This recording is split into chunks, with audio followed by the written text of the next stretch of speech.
Preguntas del público.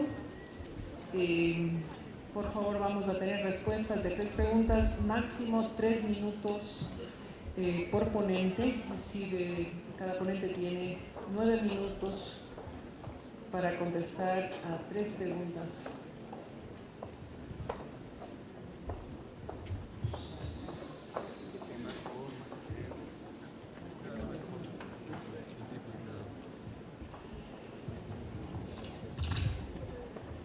Bueno, vamos a ir, por favor, con la primera pregunta para el señor alcalde, o para el señor ministro, perdón.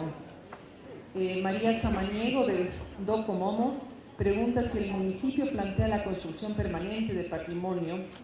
¿Por qué no reconocer a la arquitectura moderna como parte de nuestra historia y patrimonio?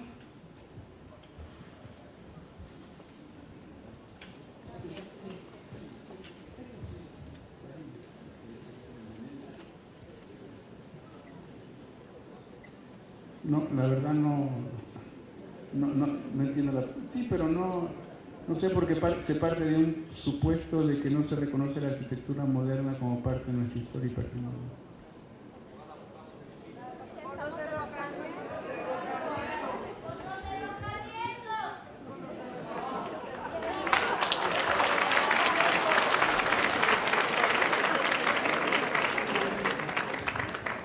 Perdón, si el tristemente recordado registro civil es un ícono de la arquitectura moderna, lamento mucho discrepar.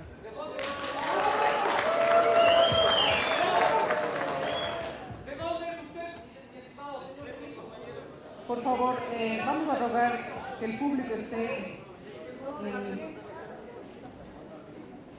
Olga Wolfson, los diagnósticos son claros, evidencian entre otros el empobrecimiento de la cada vez mayor población residente.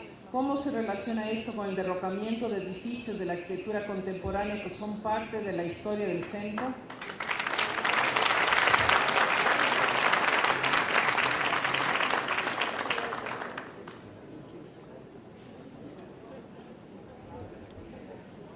Bueno, la verdad es que no hemos entrado en detalles, pero ya habrá tiempo de que los conozcan. Tenemos un programa interesantísimo de recuperación de edificios de arquitectura moderna, que están justamente, son 2 si no me equivoco, para hacer vivienda de alquiler social en el centro.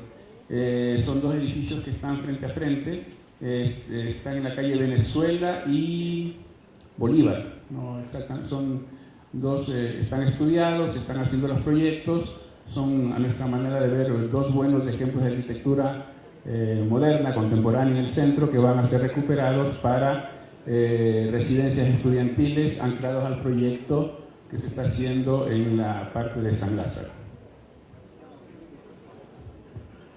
Hay varias preguntas de diferentes actores sociales sobre el tema del derrocamiento de edificios de inventariados localizados en el Centro Histórico de Quito. Son varias intervenciones, no puedo leer todas. He escogido la de Adrián Moreno, otra vez Docomomo, Ecuador. ¿Por qué se hace una intervención abriendo plazas, desconociendo el tejido patrimonial existente en la zona con mayor presencia de espacio público? ¿Por qué en el núcleo central, que tiene la menor cantidad de vivienda en relación a los barrios patrimoniales?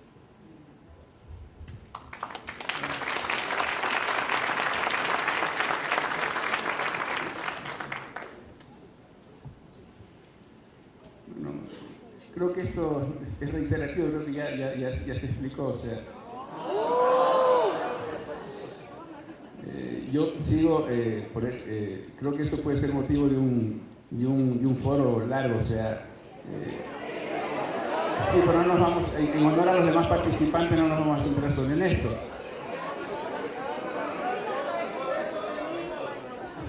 Si el registro civil forma parte del tejido patrimonial existente, yo quisiera que podemos discrepar sobre eso.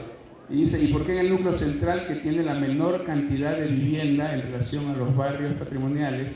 Bueno, insisto, tenemos un programa de vivienda, estamos apoyando desde el Ministerio de Desarrollo Urbano y Vivienda una política agresiva, yo diría, de fortalecimiento a través del bono patrimonial. El alcalde ya lo ha dicho, son 3.000 viviendas que aspiramos se construyan en el centro histórico. Insisto, también existen buenos ejemplos de arquitectura moderna que van a ser recuperados. Les invito que si los pueden identificar los edificios a los cuales yo me hago referencia. Son los dos esquineros que están en la calle Venezuela y Bolívar. No recuerdo los nombres exactamente, si no me equivoco, debajo hay una farmacia y el otro creo que hay un cine, no sé exactamente cuáles son los nombres de esos edificios.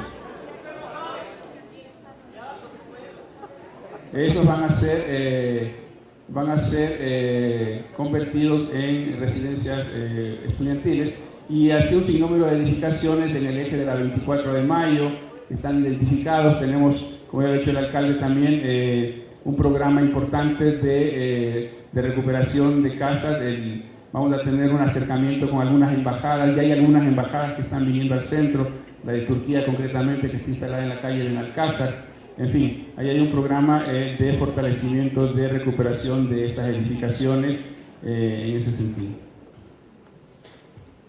De las 20 preguntas al ministro, más o menos el 80% tiene que ver con el derrocamiento de la solicitud de que, o la pregunta de por qué se piensan derrocar las dos edificaciones.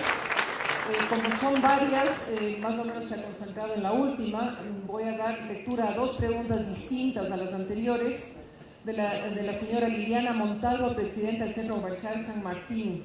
Dentro del proyecto que desea la recuperación del centro histórico, ¿qué tipo de apoyo seguirían teniendo los centros comerciales del Ahorra, que se han acogido a la organización y recuperación del centro histórico? Bueno, ustedes vieron uno de los ejes temáticos, es justamente elevar la condición de vida de la población del centro. Yo creo que eso tenemos que trabajarlo con la alcaldía. No están definidos exactamente los ejes temáticos o los proyectos específicos.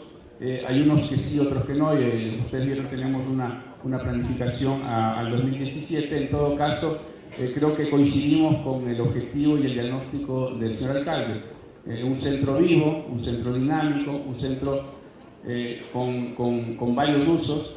Quienes hemos vivido en el centro sabemos efectivamente lo que pasa en el centro. El alcalde lo ha dicho, no queremos un centro que a las 7 de la noche se cierre, un centro que a las 12 de la noche sea difícil de caminar, un centro histórico en los cuales la población residente que trae niños tenga la posibilidad del disfrute, un centro histórico contemporáneo. Y yo creo que la hoja de ruta, el diagnóstico está trazado, y bueno, esos son los proyectos que tendremos que ir afinando. Yo creo que el tema del comercio es importante, pero también yo creo que hay que tener una política clara de racionalización de los usos. Hay una cantidad de casas, yo también tuve la oportunidad cuando estaba trabajando en el Hotel Casa Gangotena de participar en el salvataje del incendio de la casa que está en la calle Cuenca y Rocafuerte. Creo que ahí vivió un expresidente.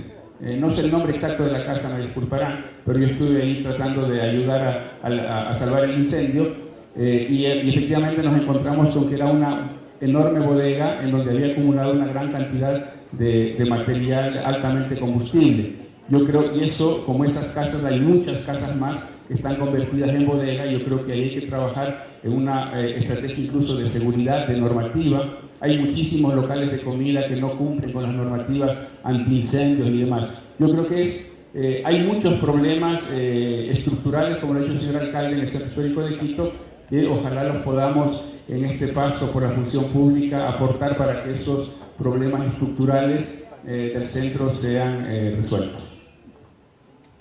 Muchísimas gracias. Van a las siguientes preguntas del señor alcalde. El arquitecto Rubén Moreira dice lo siguiente.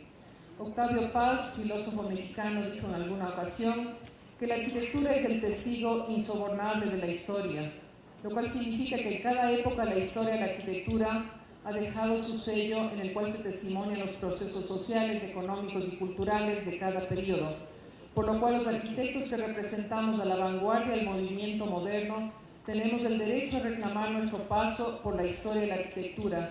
De allí que preguntamos al señor ministro Jaramillo y al señor alcalde Barrera, con todo respeto, ¿qué se pretende derrocar algunas construcciones importantes realizadas a mediados del siglo pasado que son representativas de la arquitectura moderna, diseñada por prestigiosos arquitectos modernos, tales como el ex edificio de la Dirección Provincial de Salud, el ex Banco de Escuela, IFA y otros más.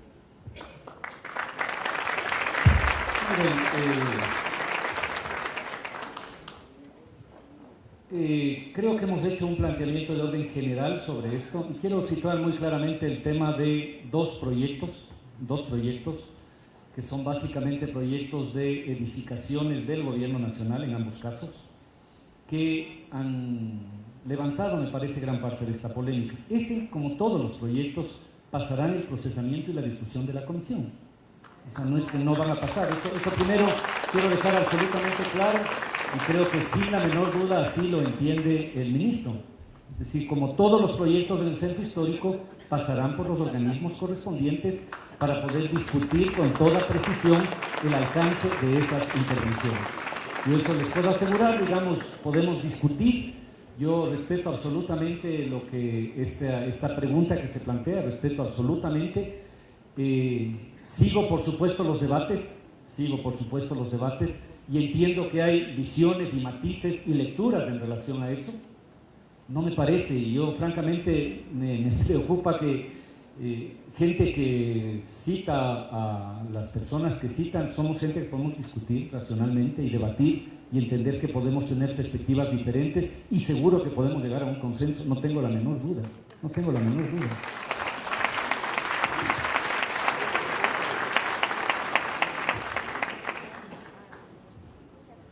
Pregunta de Alfredo Lozano. Uno de los problemas mayores del centro histórico es la contaminación ambiental generada por los buses. ¿Qué tareas desempeña la Dirección de Ambiente en el control de la emisión de gases contaminantes que intoxican a quienes vivimos en el centro histórico, contraviniendo la normativa existente?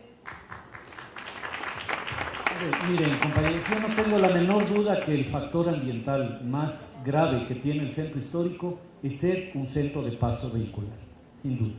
Ese es el problema mayor que tenemos desde el punto de vista ambiental en el centro histórico. Y nosotros tuvimos una larga y profunda discusión con muchos de los actores en relación a la tesis de la peatonalización. Y nosotros hemos discutido eso con bastante profundidad. Hablamos con la gente de Andalucía, de Madrid, con la gente de aquí, con los actores. Como toda transformación generó una gran polémica. La mirada desde la gente que hace comercio era sobre todo el enorme temor que la peatonalización lo que implica es tener un centro muerto, con menos gente. Esa era su angustia.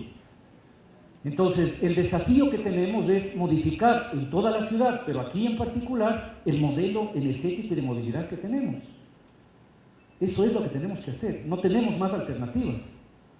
Es decir, si queremos a la gente darle conectividad, si queremos romper esta cosa horrible de tener una ciudad del norte, del centro y del sur, esa es la ciudad fragmentada que tenemos, ¿no? El norte, el centro y el sur.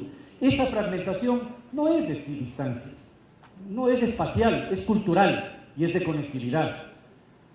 Un proyecto de movilidad potente unifica la ciudad, hace que esta sea una ciudad, hace que la gente pueda moverse, decenas de miles de gentes. Por eso me parece que el modelo que tenemos no es ningún invento. Básicamente el concepto que tenemos es una reducción sistemática del uso del vehículo privado en el centro, que es lo que estamos haciendo y profundizaremos. La generación de oferta de un sistema de estacionamientos de borde, eso es lo que estamos haciendo en este momento, eso es lo que va a hacer el Comandá, es lo que vamos a hacer en varios de los sitios, y finalmente la modificación del modelo de movilidad hacia un sistema de transporte como es el metro. Eso es lo que pensamos. No podemos decirle a la gente, no coja nada, no venga, no se mueva. La alternativa es generar eso. Hoy además hemos planteado un trazado diferente del tema de la movilidad de las bicicletas. Hoy tenemos ahora, en un mes y medio, vamos a inaugurar la Bicicú hacia el sur, que pasa por el centro, lo cual modifica también e incorpora los factores de movilidad alternativa. Ese es el modelo. ¿Qué eso implica? Enfrentar un montón de líos. Claro, lógico. Hemos sacado, me parece que 16 o 17 líneas de buses del centro. Hemos replanteado la intensidad que tenemos ahora en la Marín. Una vez hecho eso, vamos a intervenir en la Marín desde las próximas semanas. Hemos sacado gran parte de buses que no tienen sentido que vayan por la Marín y que ahora son básicamente usuarios del corredor suroccidental. Hemos disminuido ese uso que es absurdo de que la gente vaya al centro solamente para pasar por ahí. Eso hemos hecho de manera sistemática.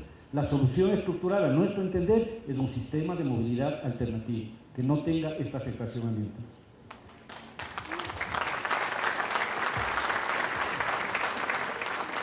La tercera pregunta para el señor alcalde, resumo dos intervenciones, la de Ricardo Sánchez y la de Matías Abram, moradores del centro histórico. ¿Por qué no se aplican las ordenanzas municipales que prohíben el consumo de alcohol y venta ambulante en el centro histórico si esto genera inseguridad? ¿Cómo es posible que en 30 años de reformas, planos y compromisos con los moradores del centro no se haya podido resolver el problema de la prostitución en las calles en las cuales vivimos y viven nuestros hijos? A ver, el tema de la prostitución. O sea, el tema de la Constitución no establece que la prostitución es un delito. Comencemos por ahí. Así tengamos doble moral. Yo no voy a meter policía para sacar a las prostitutas y comerciantes. Busquen nomás a alguien que haga eso. Yo no voy a hacer eso. Sí, lo siento mucho. Lo que estamos haciendo es trabajando 1 y 1000 veces en una reubicación digna, que permita que efectivamente ejerzan su tarea, su trabajo, en condiciones seguras, en sitios que sean seguros. Eso es lo que estamos haciendo. Eso implica acordar un modelo de gestión. ¿Qué es lo que estamos haciendo con los comerciantes? Perdónenme, yo también vengo al centro todos los días y no es verdad que hay una proliferación, etcétera, de comercios y más puestos. Eso es falso. Eso no es verdad. Que alguien me indique un puesto que se haya instalado de manera permanente en el centro. Eso no es verdad. Esa fue la caricatura del comercio para decir, ese es el centro que tenemos ahora, porque el correísmo ahora está dando empleo a que la gente se tome las calles. Eso es falso. Y hay que decirlo con todas las letras y todas las palabras. No es verdad. No es verdad. La relación que tenemos con los comerciantes es levantar un catastro, establecer un censo, capacitarles. Hoy están 6.000 catatados y capacitados, con chaleco, con permiso, porque no son delincuentes. Y ubicados además en sitios seguros y definidos.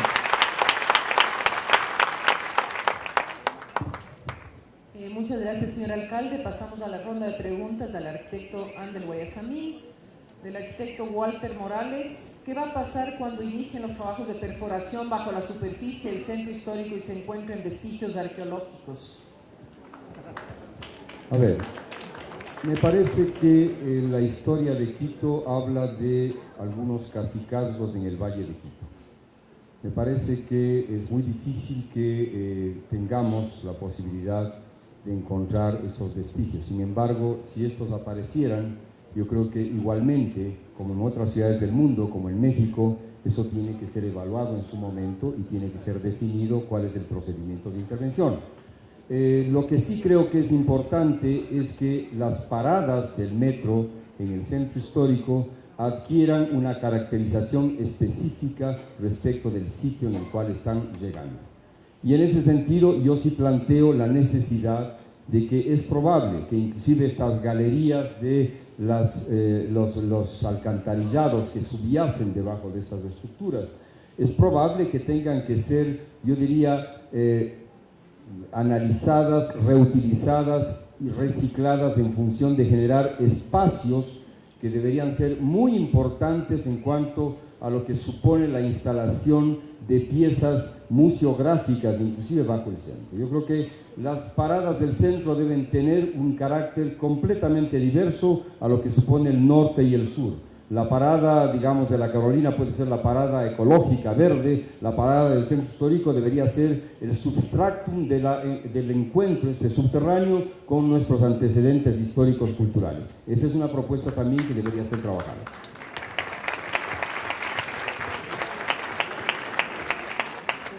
Una nueva pregunta para el arquitecto Guayasamín, de Juan Severino. En su intervención mencionó como una actividad el haberse eliminado los letreros en bandera, siendo reemplazados por letreros tipo con letra estándar y en material único.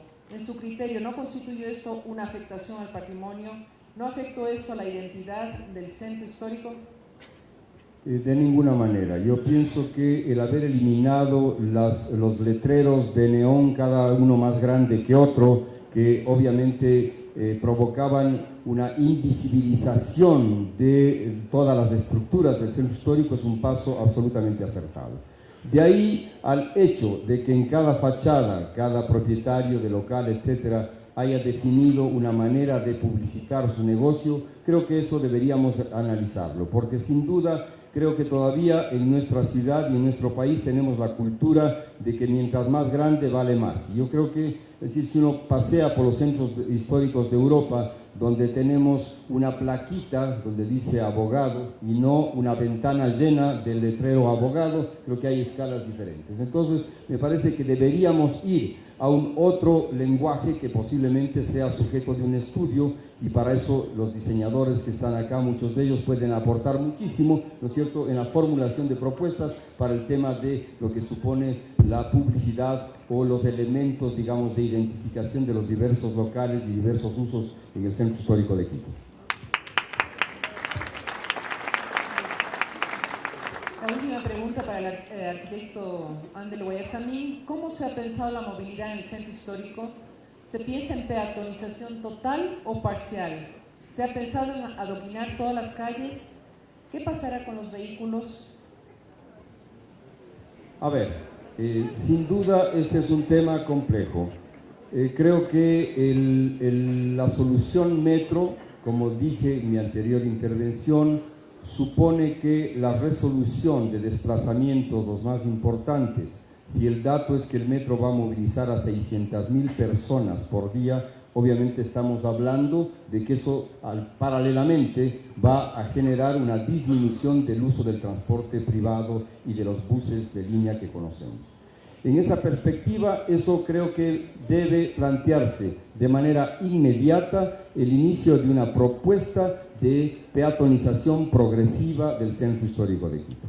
Estoy absolutamente convencido de que los centros históricos peatonizados no solamente que recuperan una vitalidad y hasta potencian los comercios, sino humanizan la relación entre los habitantes y los visitantes del centro histórico.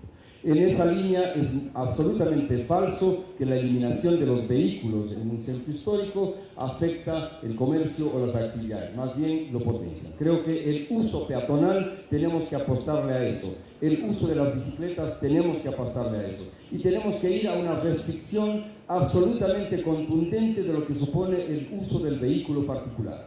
Yo creo que esta ciudad, con los datos que tenemos, de 50.000 vehículos por año que ingresan, no da para más. O sea, no podemos seguir siendo irresponsables en el sentido de que en 8 años vamos a duplicar, ¿no es cierto?, el parque automotor de Quito. Eso es una salvajada para todos, porque las vías no crecen, no son elásticas en la misma proporción. Por lo tanto, si no adoptamos medidas como el transporte público metro y otro tipo de conectividades que tienen que darse, algunas inclusive aéreas o las que sean necesarias para conectar los valles, es absolutamente insoportable la posibilidad de vivir las nuevas generaciones en nuestra ciudad, en donde los autos van a ocupar todos los espacios. Imaginémonos solamente 50.000 autos que ocupan 5 metros por 2, 10 metros cuadrados. Estamos hablando de, no sé, 500 hectáreas puede ser, o sea, una fila de autos de 5 kilómetros puede ser, que cada año estacionados. Esto es absolutamente inaguantable. O sea que toda propuesta que va en relación a lo que es uso peatonal, privilegiar al peatón, privilegiar la movilidad en bicicleta, es una propuesta absolutamente válida y que por la que debemos apostar en nuestra ciudad.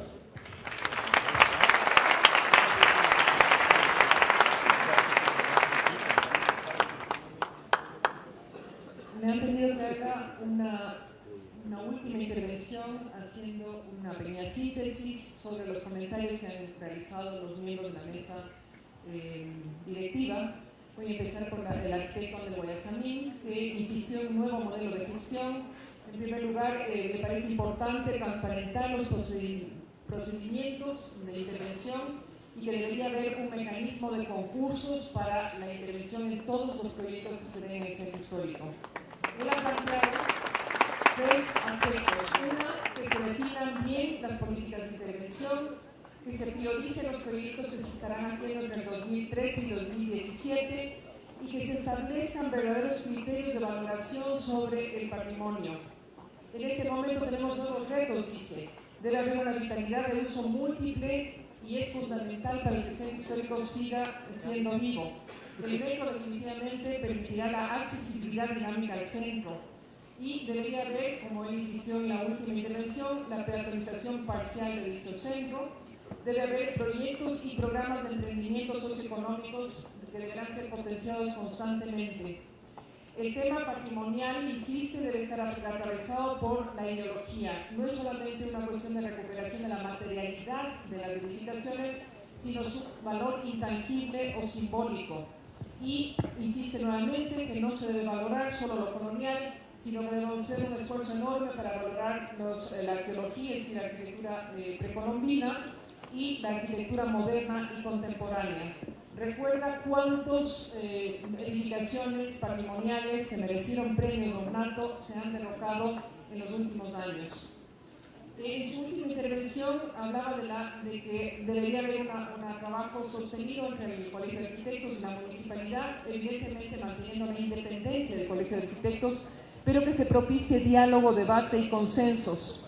Esto es verdaderamente un modelo de gestión participativa que permitirá que haya emprendimientos en la población y que se rehabiliten viviendas. La perspectiva debe ser una nueva perspectiva de manejo, evitar la exclusividad de residencias autocercadas sin interacción entre sí.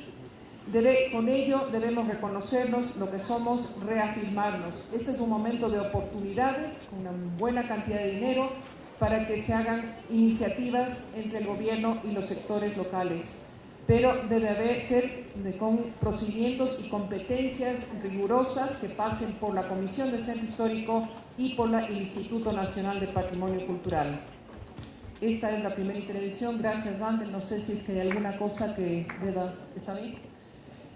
La intervención del arquitecto Pedro Jaramillo, ministro de Vivienda, empieza dándonos un estado del arte. Dice que el Centro Histórico de Quito ha sido uno de los históricos más debatidos, pero que en cuanto a gestión aún no encuentra su norte. El centro histórico ha tenido muchos perímetros, dice, ha caminado en este sentido para ampliar cada vez más los perímetros. Recuerda también un proceso de rehabilitación importante entre 1996 y el 2008, pero dice que hubo un tremendo desequilibrio en la inversión. Uno de los grandes inversionistas de ese momento fue el BID, que privilegió el 69% de inversión en las edificaciones patrimoniales, en tanto que, por ejemplo, la rehabilitación de vivienda fue tan solo del 14%. Le preocupa muchísimo que la inversión privada casi haya sido inexistente y obviamente en este periodo no sustentable. Insiste en que la inversión en vivienda es importante. Entre el 1999 y el 2008 solamente se hicieron 350 viviendas nuevas, aunque se gastase la cantidad de 15.1 millones de dólares. Nos cuenta nuevamente que el centro histórico ha perdido la vocación de residencia y que se ha transformado en un centro más bien comercial, que poco a poco se ha ido vaciando en los últimos años. Se preguntaba a sí mismo si es inversión, plusvalía o especulación, y contesta lo siguiente, que es un mercado inmobiliario negativo, puesto que ha entrado en una fase de especulación muy grande que ahuyenta la inversión privada. Esto ha generado además, nos dice el ministro, empobrecimiento de los habitantes habituales o los que empezaron a repoblar el centro.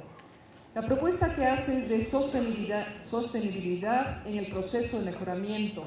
Propone el incremento de vivienda social amparado por una política de suelo y vivienda social, sin contaminación o eliminación de la contaminación y el empoderamiento de sus habitantes.